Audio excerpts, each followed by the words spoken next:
Hey, Mike. Yeah, what's going on? Hey, have you ever heard of turbo debt? No, what is that? Something to get me into debt faster? No, turbo debt is not to get you in debt faster.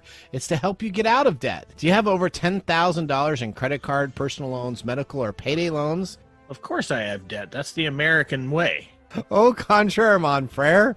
Turbo debt will give you the option to break the debt cycle and start putting money in your pocket. That's awesome. Over 70% of Americans die with credit card debt. Do not let this happen to you. Turbo debt will give you an option to break the debt cycle and start putting money in your pocket. That's awesome. If you have over $10,000 in credit card debt and personal loans, medical or payday loans, they can help. Go to turbodebt.com/techtime. Again, that's turbodebt.com/techtime, all capitalized, for a free consultation today. TurboDebt is a proud sponsor of this week's episode of TechTime Radio. Broadcasting across the nation, from the East Coast to the West, keeping you up to date on technology while enjoying a little whiskey on the side, with leading-edge topics, along with special guests, to navigate technology in a segmented, stylized radio program. The information that will make you go,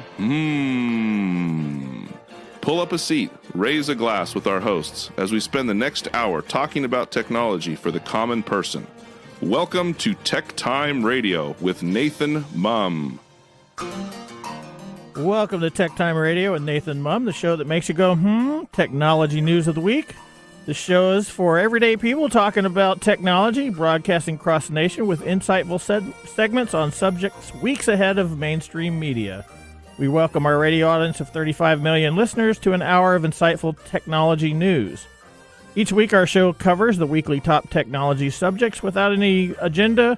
We verify the facts and we do it with a sense of humor in less than 60 minutes. And of course with a little whiskey on the side. We live stream during our show on 5 of those popular platforms, including YouTube and Twitch TV, X, Facebook, and LinkedIn.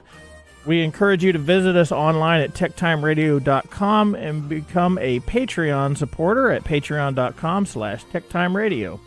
I'm Mike Gorday, your host today, while Nathan, your technologist with over 30 years of technology expertise, fritters his time away taking a vacation in the Sunshine State.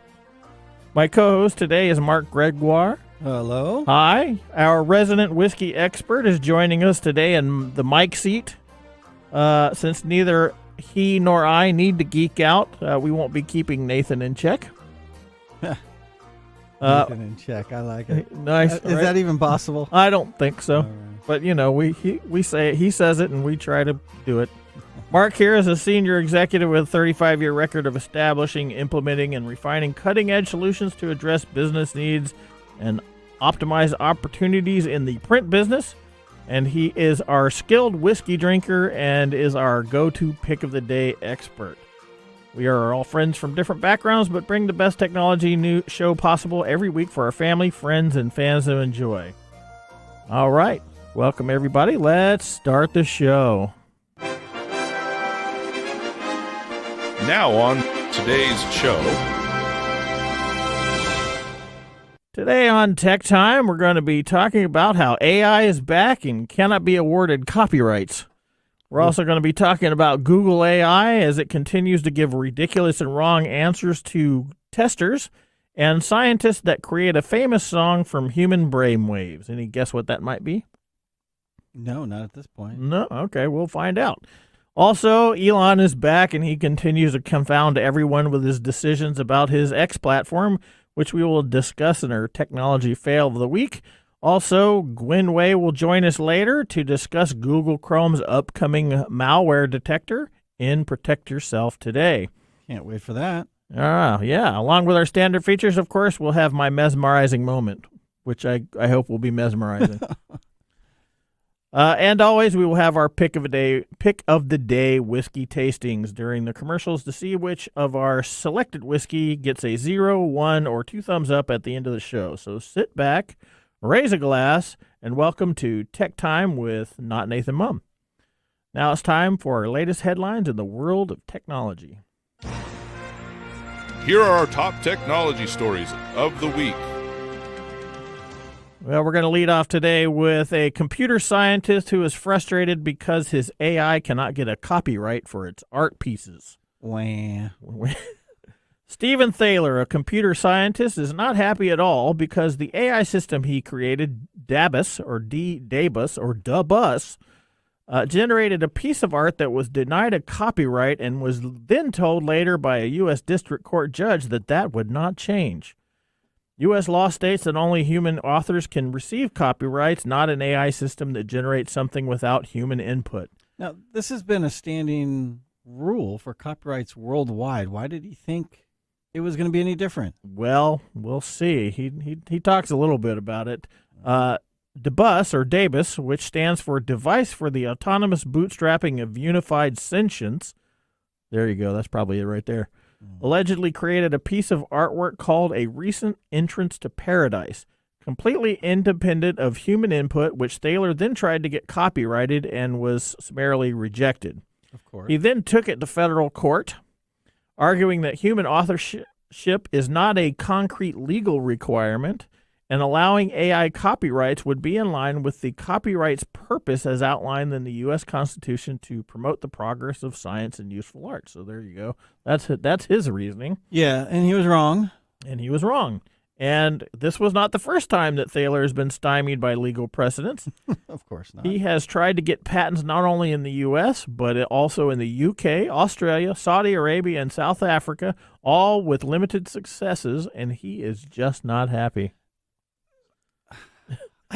It's like I want to say a lot, but I don't have much to say. It's pretty clear in the legal realm that it needs to be humans. I mean, there's been people that have tried to get animals certified before for copyright, and it's never worked. Clearly, this is not good enough for him because his lawyer said he will continue the fight with an appeal. Now, this isn't the only instance in which AI-generated work has been rejected. Mm-hmm. A flooding of AI works has come into the creative world and brought up a lot of question about what actually constitutes intellectual property and who has rights to it. Copyrights have been rejected on a number of pieces, including images generated through an AI called Midjourney, in which the artist stressed that was his medium of choice. And then there are several outstanding lawsuits about the use of copyrighted works to train generative AI without permission.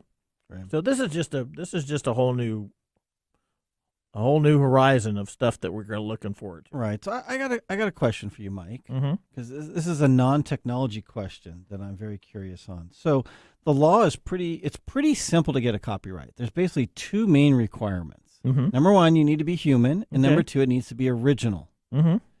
Now, we know AI is not human, no matter how much he wants to say it's sentient. It's not there yet, and hopefully it never gets there. But number two, it needs to be original. And you've talked about this on the show before where you feel very strongly that these are not originals because the AI is not generating them. It's pulling from source material already. Right. And then recombining them. So is that original when that happens or not? I don't know. I mean, just from my understanding, that's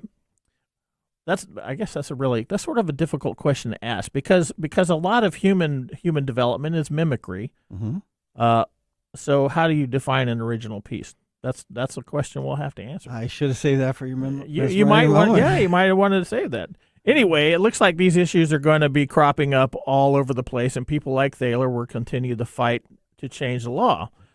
However, it doesn't really look like Davis really cares because there's been no comment from the AI about it. What do you think about that? I would have been scared and horrified had the AI come out and commented on its own. Okay, why don't we jump to the next interesting AI article? Yes, so the next one I have is an AI article, and this surprises me with Nathan gone and knowing your feelings about AI that you running the show have put together an AI-filled show. Well, sometimes you just can't get away from the campsite. Oh. That's what was in the news. This was all these things were all over the news, and that's what we report. So here we go. Good thing we have whiskey on the side here. That's tonight. right. All right, well, number two, we delve more into the AI world, as you said, and it gets a bit cringy. So I'd like to put out a little sensitivity warning for those out there. If there's small children out there, you may want to put on the headsets or turn down the volume. We're going to talk about what AI is doing when some people have been really pushing its limits and quizzing it. So it really got into hot water this past week when people asked it about slavery, and it started talking about the benefits of slavery. It also talked about how to cook poisonous mushrooms. It promoted genocide, and Inc. said how fascism is a positive thing. Right. And this is specifically Google's AI-powered search generative experience, which is an AI that they're testing, that is being tested. Correct. But some of this has also been tested with the Bard also.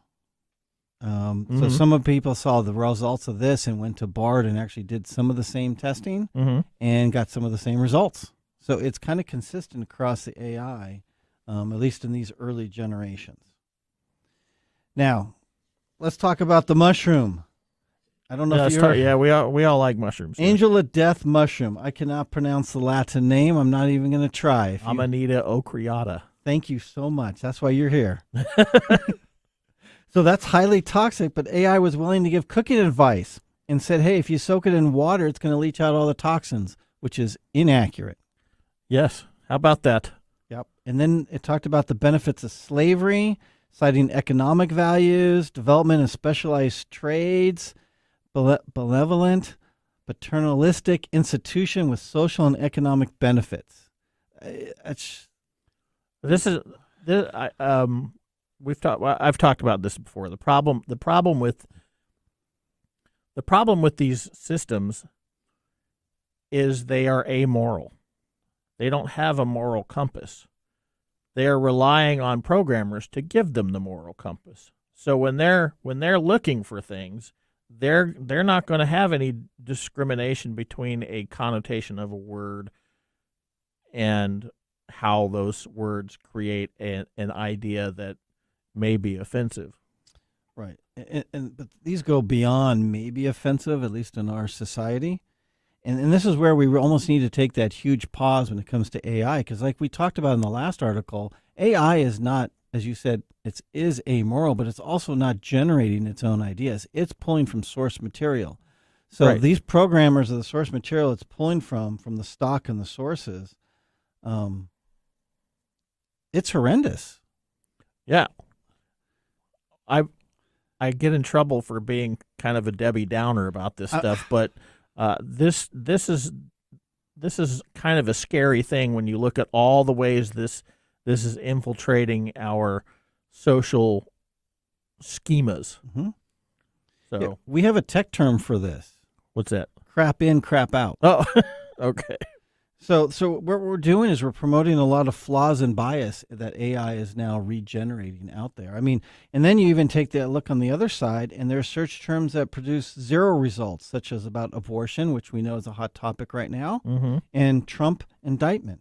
Yeah. All those came up with nothing. So it starts wondering what is going on in the back end programming, what source material are they pulling from, how can this influence the next generation?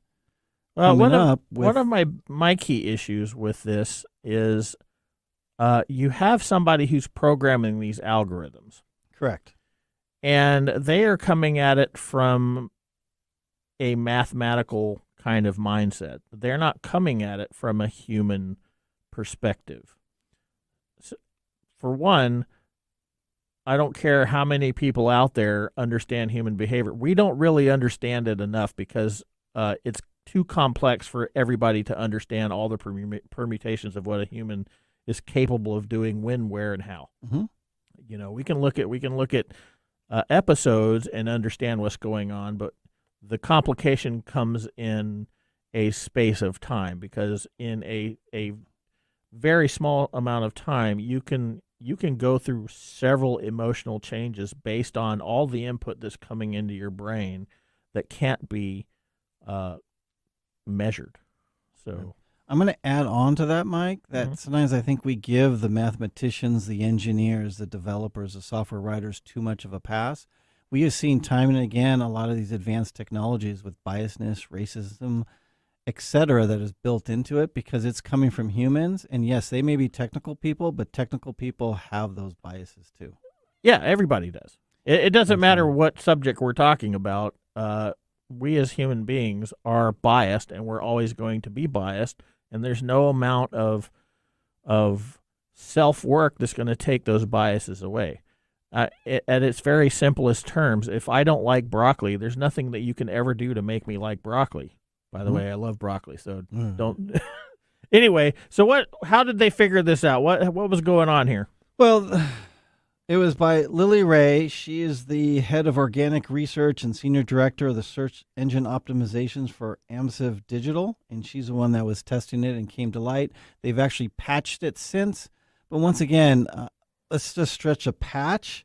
It only fixes those specific inquiries, but will continue to give problematic answers to future questions because a patch just fixes that specific instance. It's not fixing the overall arching issue that we have with the AI moving forward. So we have some waiting time to see how this is going to turn out. We have a lot of in the problem, like with any new technology that is used and abused, is what kind of damage is going to do before we, I don't want to say perfect it, but make it usable towards human endeavors. Right. Well, one of the key things that you missed that you didn't talk about is that this is actually available to the U.S. population in general, at large. Yes. You do have to sign up to do it, but you can take part in the testing of it as a regular person. And she does say something about how unusual this is, and I agree that this probably isn't a really good thing to outsource like this. They should be doing it in-house and trying to figure out these bugs and things prior to releasing it instead of putting it out there. Yeah, a good test would be a 3-phase. You test it internally, and then you don't fully crowdsource it, but you do have independent people test it, because then that helps with the biasness. Yeah. And it gets a little before putting it out to the general population. Well, I guess we'll see what happens. All right. Well, I'm excited about this next story. Oh, I know you are. You're a big Floyd fan, right? I am. And Pink Floyd is not only for the nostalgic. Recently, a computer model has reconstructed a portion of Another Brick in the Wall, Part 1, from the brain activity of a person listening to it. Wow. Long has neuroscience been interested in decoding brain activity in order to translate electrochemical responses to actual readable thoughts. And guess what? Thanks to AI, it has started making some headway. Don't go worrying about investing in miles of tinfoil just yet. Oh, man. Firstly, the snippet of music was very short and pretty garbled and distorted, but it did reveal enough patterns and it did reveal enough of the patterns that the rhythm and melody and even the harmony was recognizable. And this was very exciting to the researchers. Secondly, the idea behind this is that they're trying to develop this AI-driven concept for helping people who can't communicate with the spoken word. Neuroscientist and co-author of the study, Ludovic Bellier, I hope that's the way it's pronounced, hopes that this science will assist those that have had strokes or who cannot speak due to disease or injury can be able to express language with this decoding device. So this is another one of those technologies that worries me. There's tremendous advantages to humans in helping humans in a suffering state. Yeah, but obviously. But my understanding is what you just said is they recreated from listening to somebody's brain what they were thinking, listening to a song, which means it's translating thoughts. Correct. That's the idea. So this is how it worked. Okay. So the computer model was used to fill in a 15-second piece of music that was left out of the song as it was playing to patients wearing electrodes. Okay. Through several iterations, the model was able to record the brain's attempts to fill in the gap when the song went silent. So basically what happened is halfway through the song, they cut out 15 seconds. Mm-hmm. And human beings are predictor machines. Right. And so the brains of these people were putting the music into, because they knew what it was, they were putting the music into the brain. I would hope they would know that song. Let's hope. Okay. And the algorithms were picking this out and reconstructing them. Wow. So that it's not just what they're listening to, it's purely thought for those 15 seconds. Well, yeah, probably.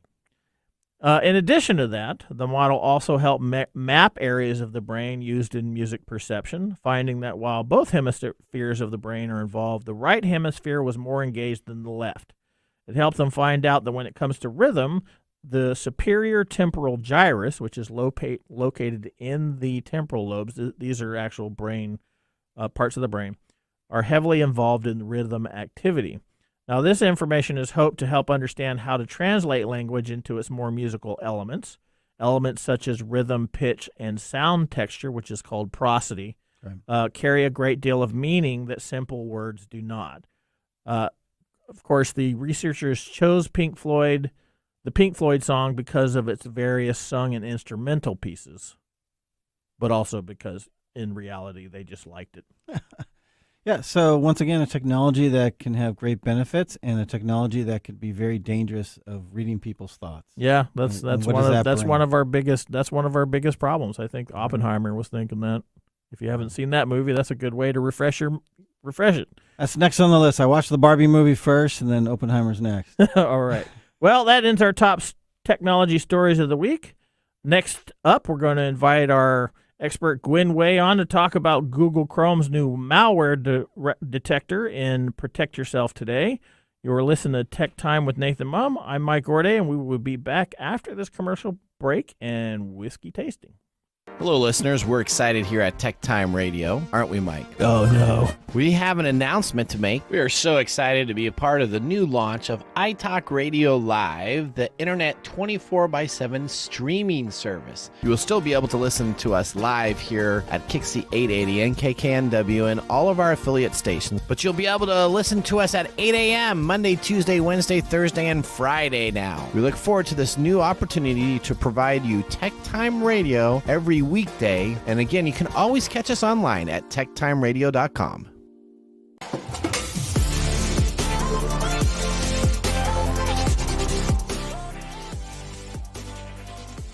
Welcome back to Tech Time. Tech Time is a weekly hour technology show that talks about current technology in a simple format without having to geek out. Brought to you today by me, Mike Gorday, and Mark Gregoire. We just had our first whiskey tasting during the break. Now Mark is going to let you know what we're drinking today. Mark, What have you chosen for us? It's the Nashville Barrel Company Small Batch Rye Whiskey, batch number 2, called a Duet of Ryes. The Duet of Ryes. Duet of Ryes. So it's from Nashville Barrel Company's website. They say Nashville Barrel Company is known for offering their hand-selected barrels to individuals and groups to select and call their own. After the single barrel ryes took off, we knew we would need to offer up a bottle geared towards newcomers. At 100 proof, this small batch blend marries 4 and 8-year ryes into a wonderfully approachable offering. So Holly's tasty notes from First Fill Spirits are toffee, kettle corn, caramel corn, juicy apples, and some lovely spice. Notes of cornbread and soft sweetness with honey and rich buttery notes. Now, Mike, since you've been enjoying ryes lately, I wanted to bring just in for you, not one rye, but a blend of 2 ryes. Well, so far, so good. I am enjoying this. It's smooth. It does have some nice fruity tones to it that are pretty easily detectable. Right. Now, this is distilled in Indiana, which means MGP juice. It's, as we mentioned, it's a rye, blend of 4 and 8-year rye, and they say there's at least 25% of the 8-year rye in there, 100 proof, 95% rye, 5 malted barley. So this is a high rye. Well, it's certainly a high taste so far. Yep. It's generally $60. I happen to find the bottle for a great deal for $25, but it's generally $60 on the shelf. Okay, don't tell Nathan that. All right. With our first whiskey tasted out of the way, let's move on to our feature segment. Today, we're going to have Gwen Way joining us for Protect Yourself Today as we talk about Google Chrome's announcement of a new malware detector. Let's talk about that. Protect yourself today.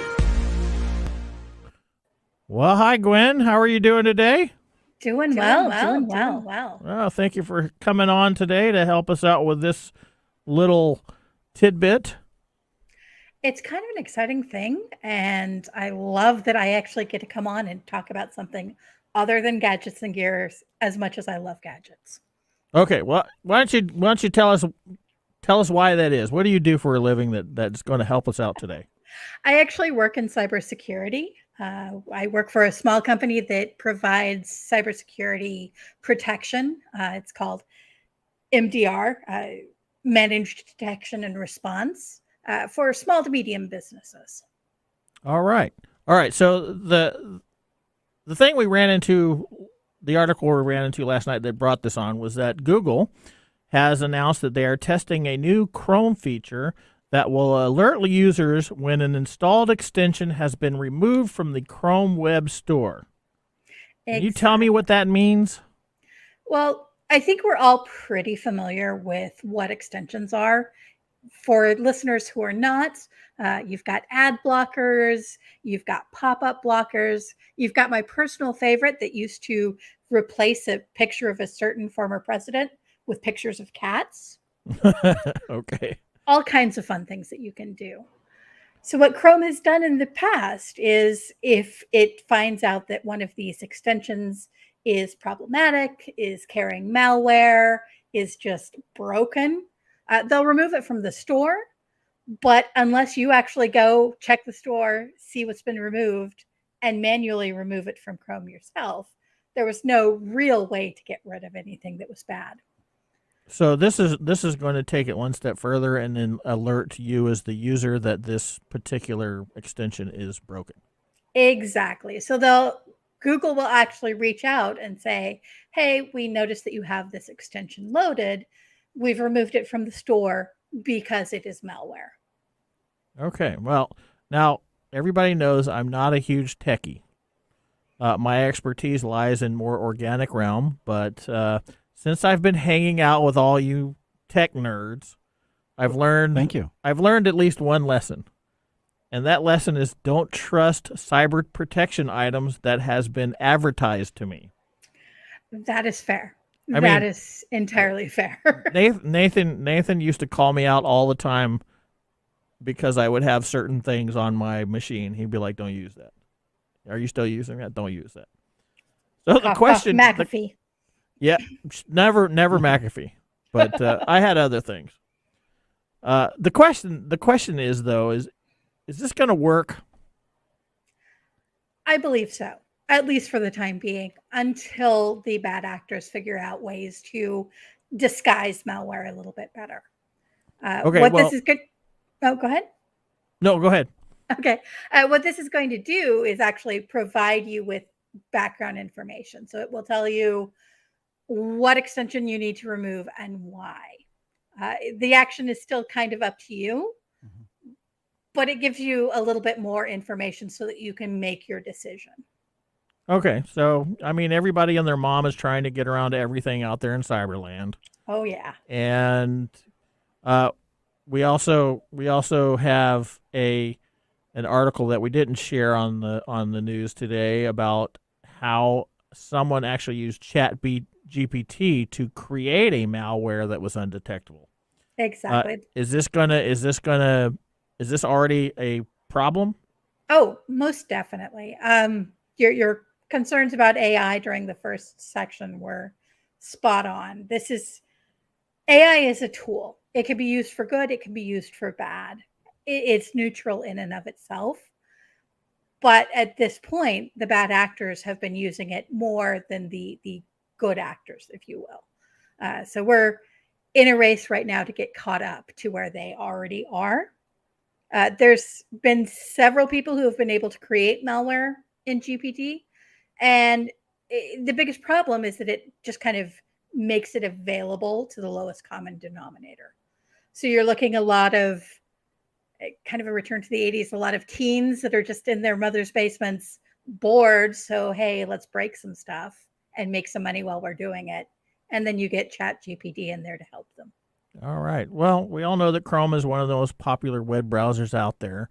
And while this is it sounds like a really nice thing, it doesn't sound like it's going to last long. So what are some other ways that we can keep this stuff from getting on our machines and mucking things up?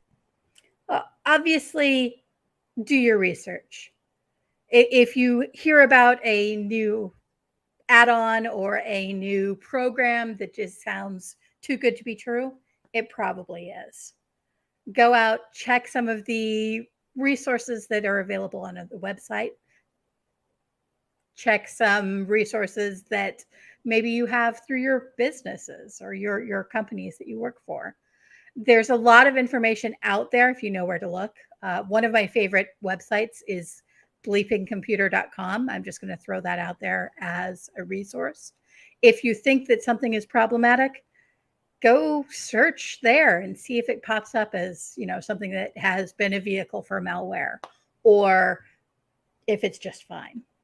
Okay. So Mike, is that human nature though? When something pops up and says, I want to load something, that's most people will go out and research it? No. I didn't think so. We're very adverse to doing anything that resembles work. And I know I'm going to get in trouble for saying that because there's going to be a lot of people like, I work all the time. But it's a function of homeostasis. We don't like to do anything that our brain is going to consider a pain. Yeah. So a certain percentage will, but most people will not do that. And that's why we get into these other areas like malware and virus detectors. Okay, so Nathan used to get all over my case because I had a free one on my machine for a long time, and he was always saying, "You don't need that. You don't need that." And then we're always getting inundated with, like I said, media that's saying, "Hey, use this, use this, use this." Right. Now, Nathan's favorite is Windows Defender, which is pretty good.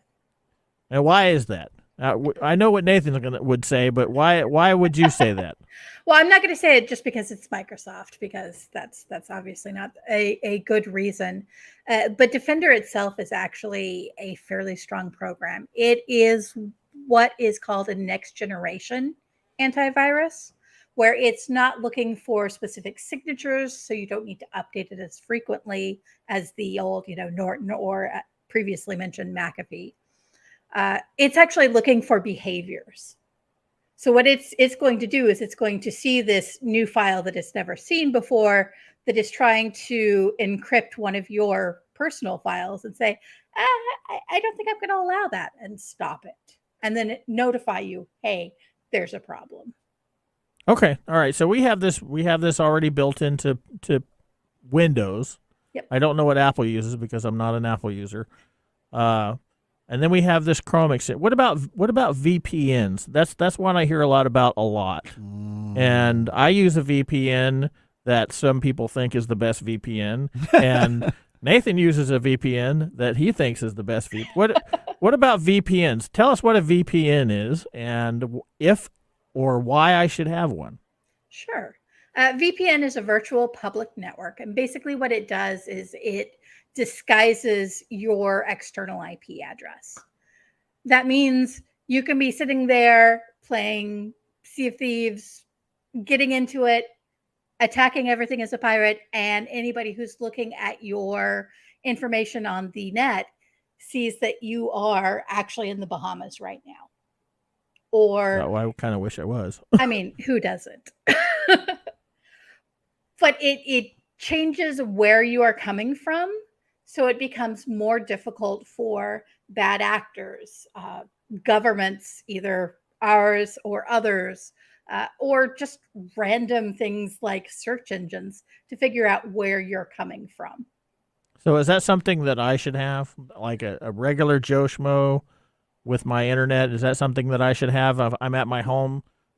I recommend it in general. You don't necessarily need it at your home, but definitely if you're going to coffee shops or traveling somewhere and using the Wi-Fi in the airport, 100% you should have a VPN in there, kind of keeping you safe and shaking things up a little.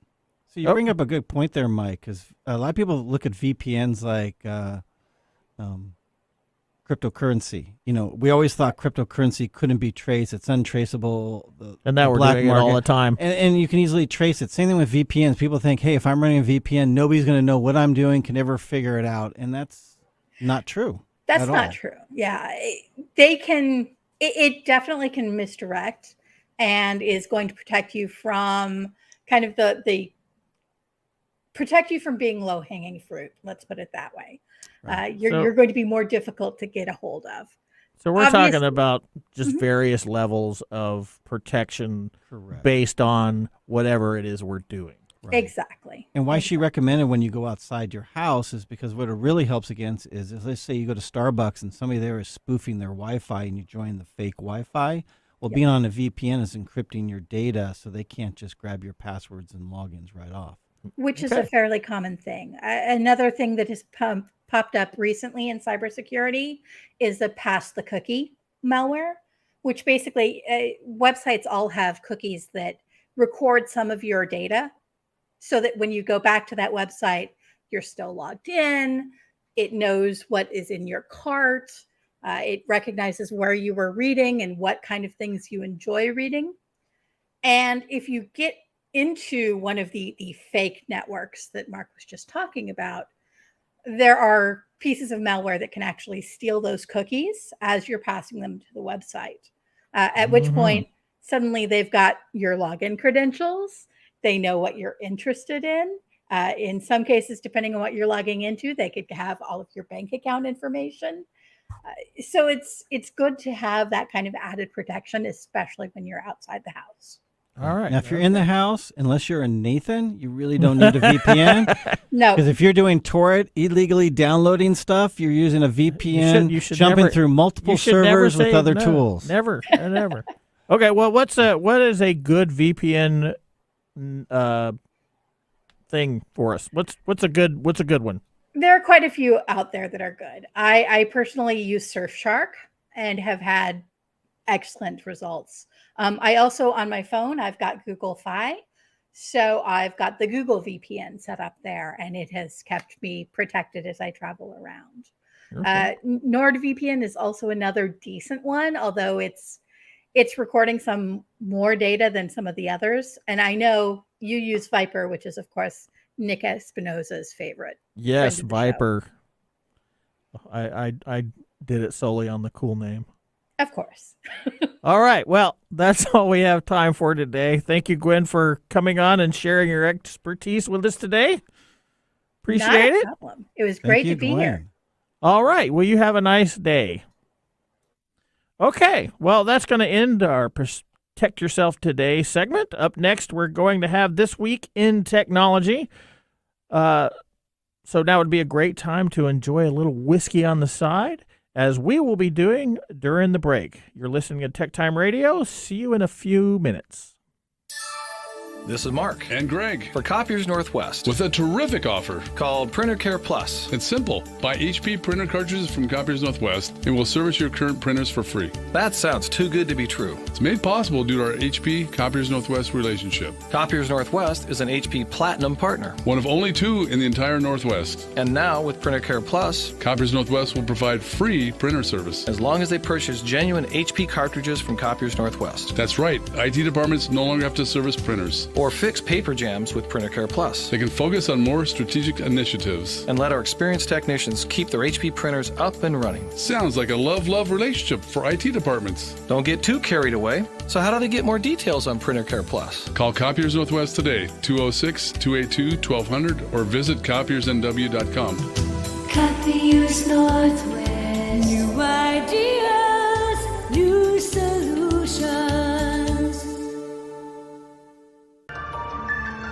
And now, let's look back at this week in technology. All right. August 21st, 1993.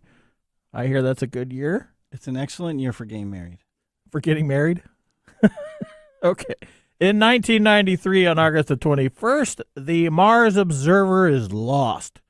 The Mars Observer spacecraft, also known as the Mars Geoscience Climatology Orbiter, was a robotic space probe that was launched by NASA on September 25th, 1992, to study the Martian surface, atmosphere, climate, and magnetic field. On the 21st of August, 1993, during the interplanetary cruise phase, communication with the spacecraft was lost 3 days prior to the probe's orbital insertion, meaning it was going to start orbiting Mars and doing what it needed to do. Attempts to reestablish communications with the spacecraft were unsuccessful. The reason for the loss of contact was never definitively determined, but the most probable cause was a rupture of a fuel tank. And that is what happened how many years ago, Mark, since you've been married? 30 years. 30 years. Same with Nathan, too. Shout out to Nathan. Yeah, shout out to Nathan. All right, well, that was our This Week in Technology. If you ever wanted to watch some Tech Time history with over 2 years of video, podcast, and blog information, you can visit us on TechTimeRadio.com to watch our older shows, join the Tech Timers Facebook group, or talk with us live all the time. We are going to take another commercial break. When we return, we'll have Mark's Mumble Whiskey review and our technology fail of the week. We'll see you after the break.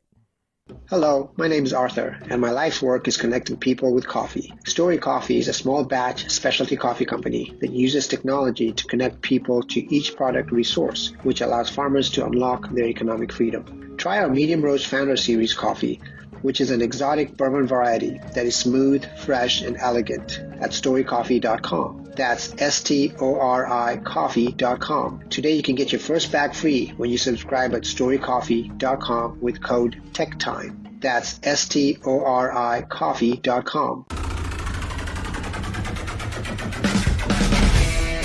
The segment we've been waiting all week for.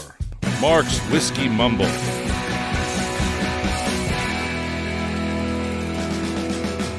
All right, Mike. So besides celebrating Nathan's absence, what else are we celebrating today? I have no idea. National Spit on the Floor Day?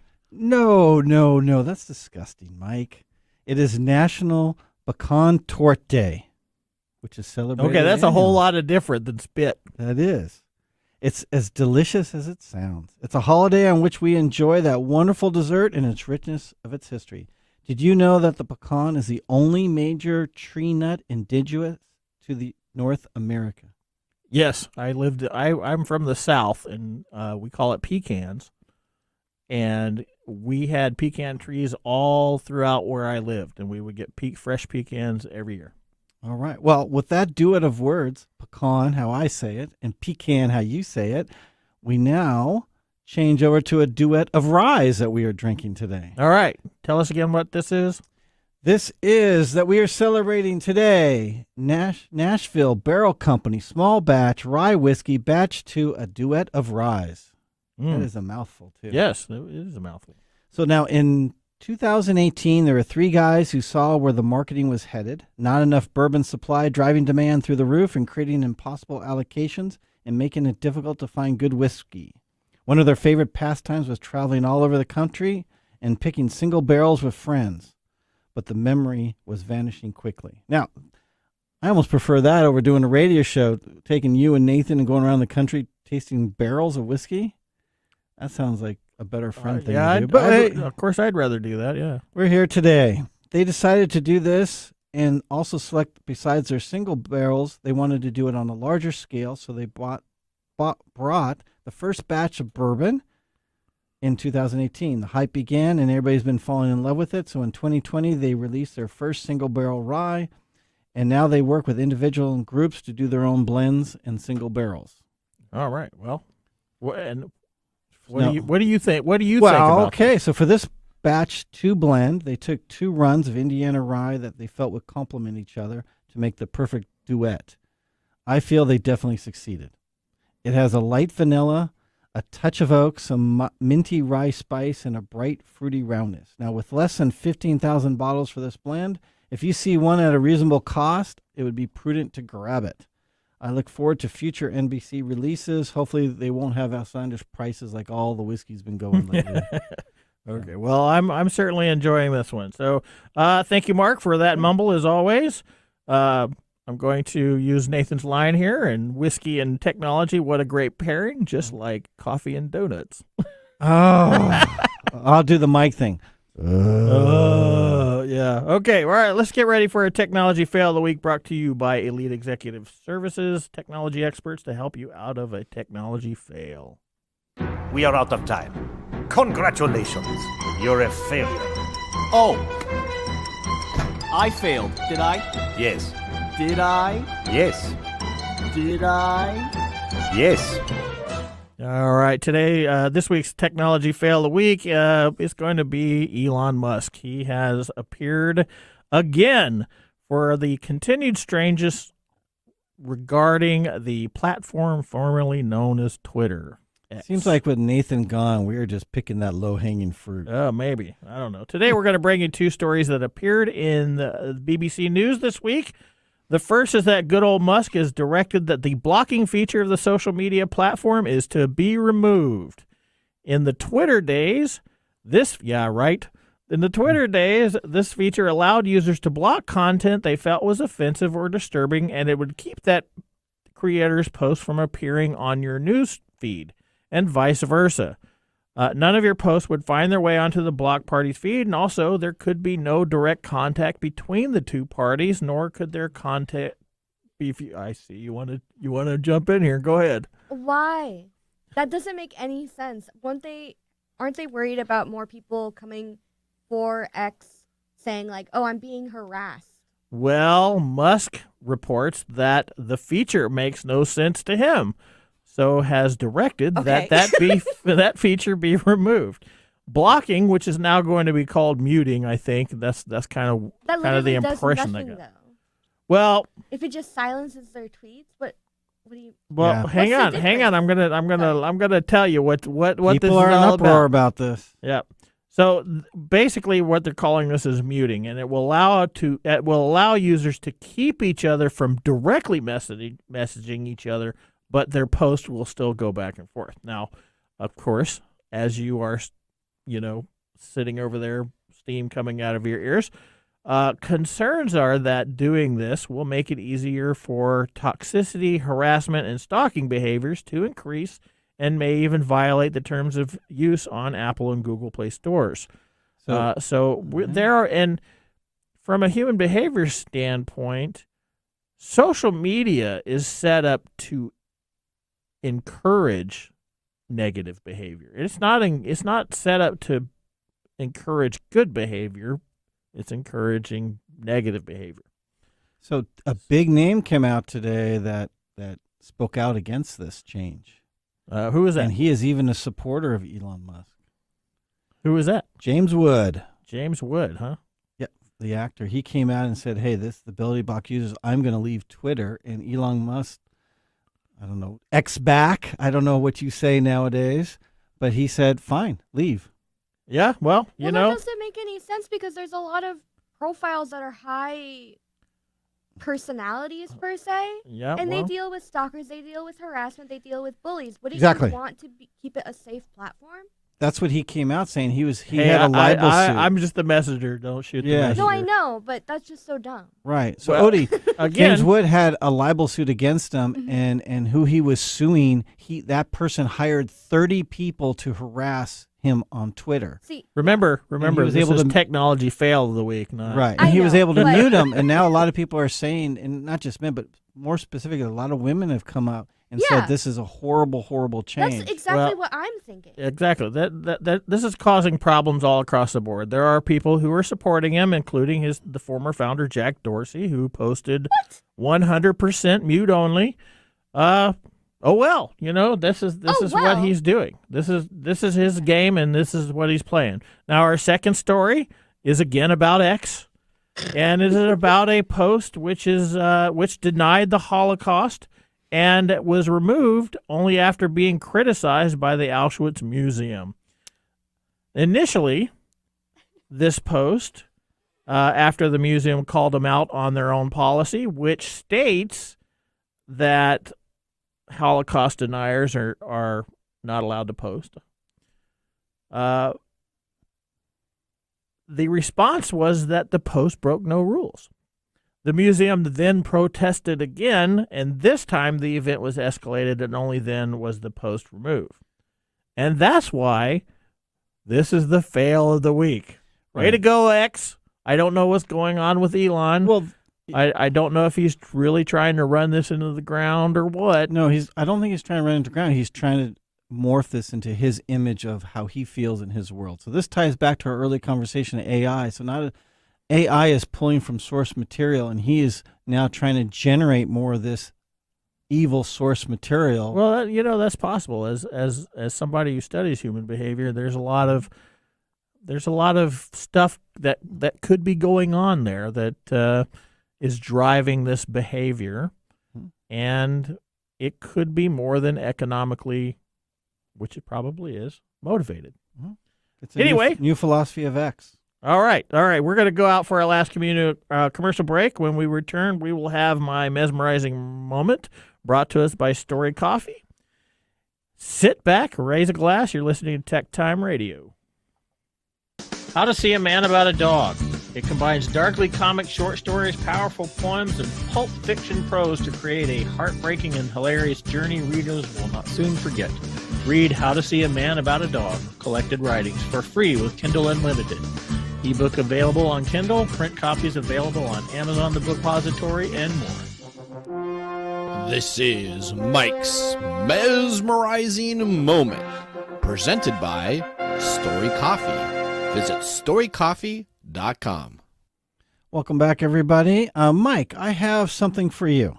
Okay, so, what do you got for me? We talked about an article last night. It didn't make the top news stories, but it was very interesting. It was about a cargo ship that's been outfitted with a giant rig British-designed sails in hopes that it will lead to a greener future and cut fuel consumption and some other economic and environmental impacts. Mm-hmm. You had a very interesting response. So my question is, do you feel we are moving backwards?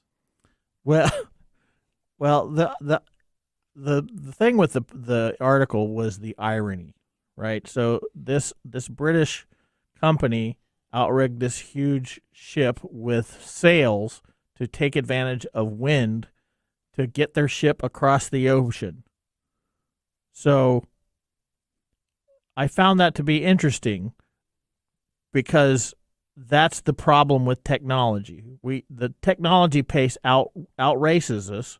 That's 100% correct. And we get into this mode where we're like, oh, we got to do this, the forward march of progress and so on and so forth. The steam engine was what ended the age of sail, right? Mm-hmm. This is when people were sailing across the ocean with sails that weren't awesomely talked about in the media as doing anything for the climate or whatever. But are we going backwards? No, we're not going backwards, which is unfortunate because time and time again we have seen where, quote unquote, going backwards is actually better for you. You know, we've talked about keeping your passwords on pen and paper because those can't be hacked unless somebody's physically in the room with you. Right. So now we've got this company that is using sails in order to do this. Humans are going to do what humans do, and there's nothing we're going to do to stop this progress. These kind of interesting issues. I think what's most interesting about is the way the media is talking this up like it's a new idea, and that's a whole thing in itself. So, are we going backwards? No. Should we go backwards? In some cases, probably. We could do without social media. I think the negative impact of social media is I'm not sure that it far outweighs the benefits of it. So yeah.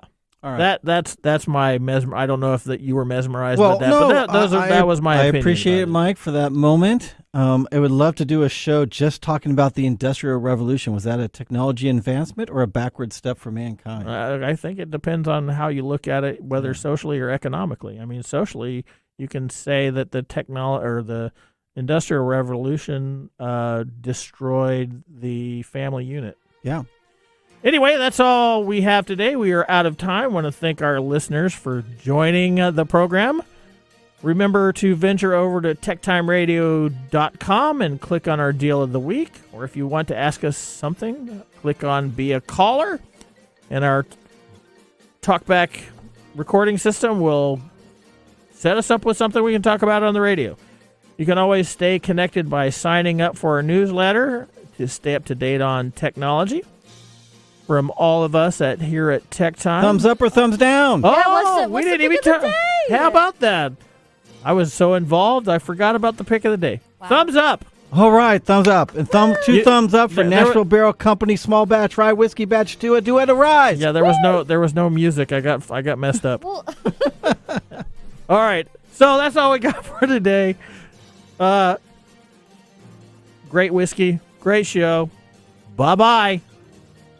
No technology of tomorrow is the science of today, or science of tomorrow's technology of today, or so whatever Nathan made up. I'm not gonna Nathan Mumm it. Bye. Bye, Nathan. Thanks for joining us on TechTime Radio. We hope that you had a chance to have that moment today in technology.